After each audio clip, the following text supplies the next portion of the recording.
अनुमा जी से शुरुआत करूंगी कि अनुमा जी, पहले तो बहुत बहुत बधाई कि 80 साल बाद कांग्रेस एक ऐसा ऐतिहासिक अधिवेशन अब आज पटना में कर रही है। लेकिन मूलतः क्या है कि क्या कांग्रेस की सरकार बिहार में बननी है और पूरे देश से बीजेपी की विदाई कैसे हो, इसको लेकर एक ग्रैंड प्लान पार्टी बनाएगी? नमस्कार आप सभी को। देखिए, आज एक बहुत ही महत्वपूर्ण ये मीटिंग है और आज सुबह से हमने देखा काफ़ी लोगों ने, जैसे वर्षा गायकवाड़ जो मुंबई की प्रदेश कांग्रेस के अध्यक्ष हैं, और फिर पवन खेरा जी ने भी जो बोला कि ऐतिहासिक क्षण है। और जब 1940 में यहाँ अधिवेशन हुआ था, सीडब्ल्यूसी का जो मीटिंग हुई थी, उसके बाद हमारे देश को आज़ादी मिली थी और उसके लिए मोमेंटम तैयार हुआ था।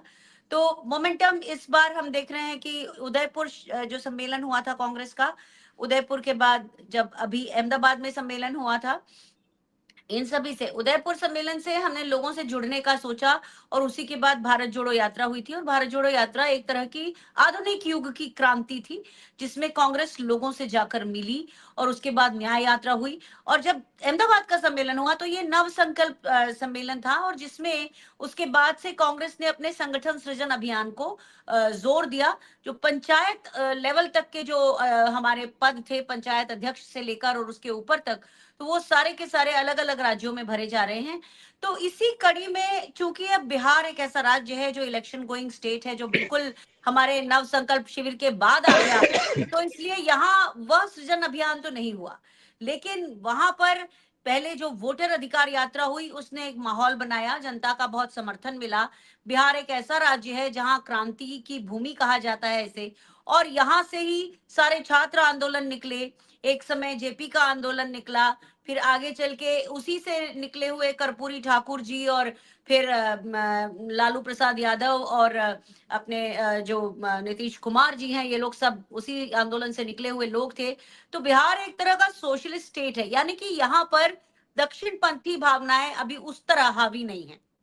लेकिन वहीं दूसरी तरफ जो एसआईआर हो रहा है, और जिसके कारण बिहार के बहुत से मतदाता जो है वो मताधिकार से वंचित कर दिए जाएंगे, जैसा मैंने एक बार और कहा है कि यहाँ आज भी पिछले सोमवार को जो हुआ था, ये सोमवार नहीं, इसके पिछले सोमवार को सुप्रीम कोर्ट ने कहा था कि आधार कार्ड को एक मान्य दस्तावेज माना जाएगा, जिसकी खबर आज भी यहाँ के बीएलओ को नहीं है। तो एसआईआर एक बड़ा मुद्दा है जिसके ऊपर गहन चर्चा होना संभावित है, और कैसे जो वोटर्स हमारे काटे गए हैं उनको रिस्टोर करने का किस तरह से एक अभियान होगा, किस तरह से जमीन पर और भी ज्यादा पकड़ बनाते हुए कांग्रेस और जो इंडिया अलायंस है वो दिखेगा, इसके ऊपर चर्चा होगी। खास तौर पे जो बिहार के मुद्दे हैं, बेरोजगारी, इंडस्ट्रीज का ना होना, पलायन, ये सारे मुद्दे हैं, इन सब के मद्देनजर वहां चर्चा की जाएगी। और पिछले काफी दिनों से जो हमारी मैनिफेस्टो कमेटी भी, करीब 6 महीने हो चुके हैं, तो बिहार के एक एक गांव में जाके, अलग अलग वर्गों के जब पास जाके जो उसने इनपुट लिए हैं, उन सब को भी इकट्ठा करते हुए, तो उन सब मुद्दों को भी देखते हुए सीडब्ल्यूसी में इनकी चर्चा होना लाजमी है। बाकी जो प्रेस कॉन्फ्रेंस होगी उसमें हमें मालूम पड़ेगा ही, पर मोटे मोटे तौर पर मुझे लगता है कि इन सारे मुद्दों को सामने रखा जाएगा। आपने एक महत्वपूर्ण बात कही, आपने कहा कि सुप्रीम कोर्ट के निर्देशन और ऑर्डर, इंटरिम ऑर्डर के बावजूद लोगों के नाम कट रहे हैं और उस पर आप लोगों को काम करना है।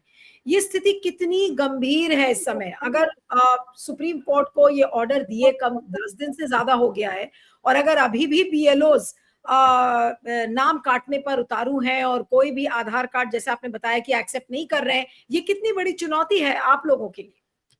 देखिए, ये बहुत बड़ी चुनौती है, क्योंकि हम एक तरफ नाम जुड़वा भी दें, पता चला अगर बाद में उन्होंने काट दिया, लगातार कोई इस तरह से निगाह रखता नहीं है।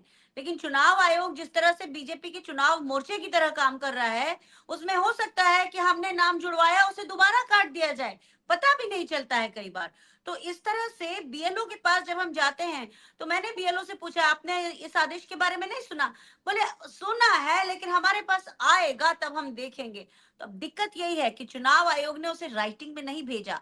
कोई भी सरकारी संस्थान जब तक अपने ऊपर के संस्थान से आदेश लिखित में नहीं आता, वो उस चीज को इम्प्लीमेंट नहीं करता।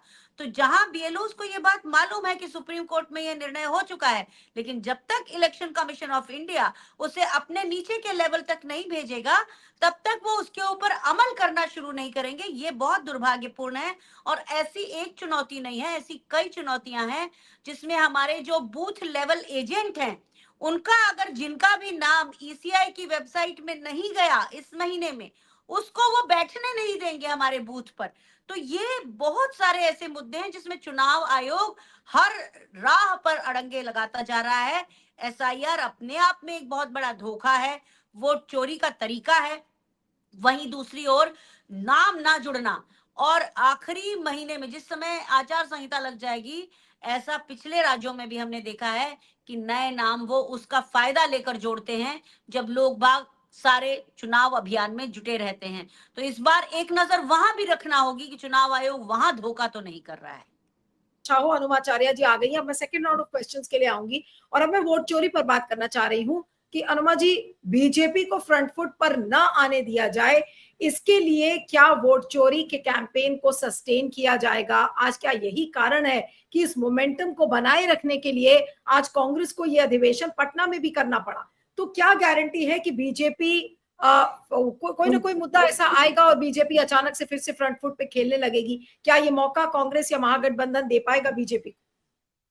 नहीं, हमारी तरफ से कोई मौका नहीं मिलेगा, लेकिन कोई मौका वो पैदा कर सकती है। जैसे कि आपने देखा है, जब रामनवमी का जुलूस होता है तो कुछ लोग आके पत्थर फेंकते हैं, और वो लोग जो होते हैं वो मुस्लिम नहीं होते हैं, वो बीजेपी द्वारा किसी न किसी अनुषांगिक संगठन के लोग होते हैं वो। तो इस तरह का कोई मौका मिल सकता है। लेकिन मैंने आज बहुत ध्यान से मैं सुन रही थी कि गौरव जी ने जो कहा उसमें भी बहुत तथ्य है, पंकज जी ने कहा उसमें भी, और जो सिद्धार्थ जी कह रहे हैं उसमें भी, और तीनों को इसकी बहुत नब्ज की पकड़ है, क्योंकि ये लोग आप सब बिहार से जुड़े हैं और मैं यहाँ पर हूं। तो मैं देख रही हूँ कि ये सारी बातें अपनी जगह सच है। लेकिन पिछली बार जैसे 70 सीटें मिली थी, तो 70 में से कुछ ऐसी थी जो आरजेडी खुद नहीं जीत सकती थी, वो उसने कांग्रेस के पाले में पटक दी थी।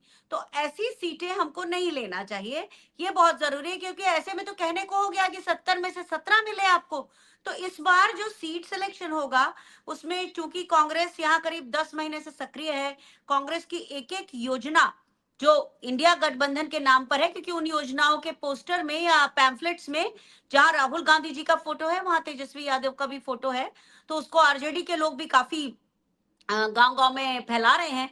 तो हम आज तक लगभग, अगर आप यहाँ 7 करोड़ वोटर हैं, तो हमको लगता है कि उन 7 करोड़ वोटर जो हैं वो करीब 1.5-2 करोड़ घरों में रहते हैं, और हम करीब लगभग लगभग 1 करोड़ घरों तक हमारी पहुंच हो चुकी है।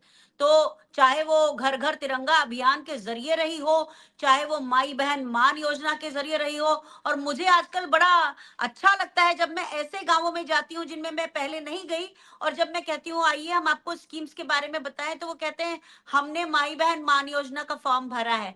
फिर मैं उन्हें बताती हूँ कि ये और भी बुके ऑफ स्कीम्स हैं, घर के हर व्यक्ति के लिए इसमें कुछ ना कुछ है। और फिर मैं उन्हें ये समझाने की भी कोशिश करती हूँ कि ये किसी तरह से ब्राइब नहीं है। 2500 रुपए जो हम बात कर रहे हैं, आप जो चूड़ी बिंदी टिकली साड़ी नहीं खरीद पाती हैं, जब वो आप खरीदेंगी तो अर्थव्यवस्था में पैसा जाएगा और अर्थव्यवस्था का पहिया घूमेगा। तो सरकार आपको जो पैसे दे रही है अपने फायदे के लिए दे रही है कि आपकी खरीद से सरकार की अर्थव्यवस्था चलेगी। तो उस बात को भी बड़े प्यार से समझती हैं वो। तो ऐसे में कांग्रेस की योजनाएं, क्योंकि देखिए योजनाओं में तो तेजस्वी यादव या भारतीय जनता पार्टी कह लीजिए या जनता दल यूनाइटेड कह लीजिए या कोई भी हो, योजनाओं में तो कांग्रेस का जितना विजडम है उतना किसी और पार्टी का नहीं है। उसे मालूम है हर तबके को क्या चाहिए, तो उस तरह से कांग्रेस पहुंची है। लेकिन जैसे स्ट्राइक रेट की बात है, तो वही जो स्ट्राइक रेट भी वहां हो जहां आपको मालूम है कि ये पिच सही है। आपको अगर गलत पिच पर ही अगर आपको बैटिंग करनी पड़ेगी तो फिर आप जानते हैं कि उसका क्या हश्र होता है। तो इस बार जो नेगोशिएशन होगा, भले वो सीटें कम भी हो सकती हैं, लेकिन वो सीटें होंगी जहां पर कांग्रेस की पकड़ है, जहां पहुंच है। और मैंने खुद देखा है कि यहाँ जो सवर्ण समाज है, हालांकि मैं जिस विधानसभा पर फोकस कर रही हूँ वो एक कैटेगरी को बिलोंग करती है। लेकिन यहाँ का जो सवर्ण है, भूमिहार जिसको कहते हैं, या ब्राह्मण या राजपूत, ये लोग कांग्रेस की तरफ देख रहे हैं, बहुत उम्मीद से देख रहे हैं नीलू जी। तो इसलिए कांग्रेस की परफॉर्मेंस जो कि शुरू हो चुकी है, ऑलरेडी 10 महीने हो चुके हैं जैसे मैंने कहा, और अभी ऐसा नहीं है कि चुनाव शुरू होने के बाद हमारा कुछ शुरू होगा, जिसके बारे में गौरव जी ने भी बहुत साफ कहा कि हाँ ये लोग इस बार कैंपेन अच्छा है, बड़े सुनियोजित तरीके से शुरू हुआ है। तो इस बार जो हम मुझे लगता है जो इम्प्रिंट बनेगा इस बार, जो कांग्रेस का प्रभाव पड़ेगा, वो पिछली बार से ज्यादा वजनी होगा। पर वो एक मुद्दा जो एसआईआर का है, उसको हमको बीट करना पड़ेगा। उसे बीट किए बगैर वो हम इम्पैक्ट नहीं ला पाएंगे जिसकी हम उम्मीद कर रहे हैं खुद से। इतनी योजनाओं पे काम करने के बाद, निरंतर इसके ऊपर काम करने के बाद भी एसआईआर एक फैक्टर बन सकता है जिससे हमें पार पाना होगा।